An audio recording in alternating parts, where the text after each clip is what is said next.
Okay, so if stress can do so many bad things to your body and your brain, and it can affect your emotions so much that you become negative and you don't care anymore, then obviously we need to know how to learn to handle stressful situations in our lives.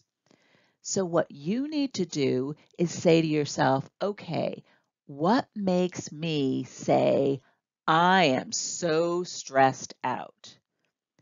Now, there's lots of things that can make you feel stressed out. It could be that taking an exam makes you get stressed, or writing an essay stresses you out, or if you don't know an answer when a teacher asks you a question, or because you're trying so hard to get straight A's, it stresses you out because you have too much homework to do, or you've got too many obligations with all the sports that you do, or you're home alone. That gets you stressed out.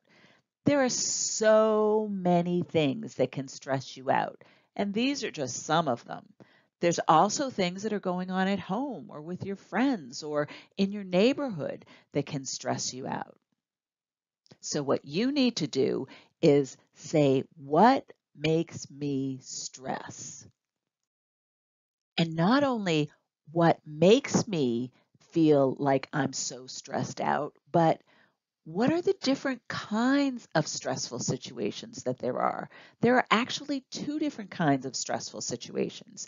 There are stressful situations that you can control, and there are stressful situations that you have no control over.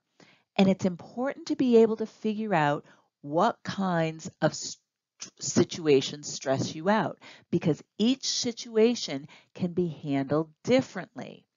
For the stressful situations that we can control, we can prepare for them and we can do what we need to do so that the situation no longer activates our stress response to cause damage to our brain, like organizing our schedule so that we can prepare and do what we need to do so that we're ready for the school project or the exam. Or if playing in a soccer game stresses you out, well, then by practicing our soccer skills so that the games, they're not stressful to you anymore. They're actually fun because we're ready. There are lots of stressful situations which you can control. And once you know what's causing you to feel stress, then you can try to figure out how you can control it.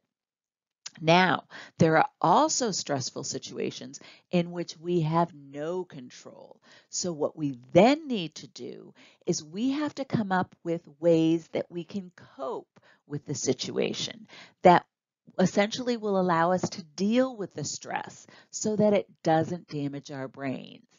And everyone is different. So there are lots of different ways that people can cope.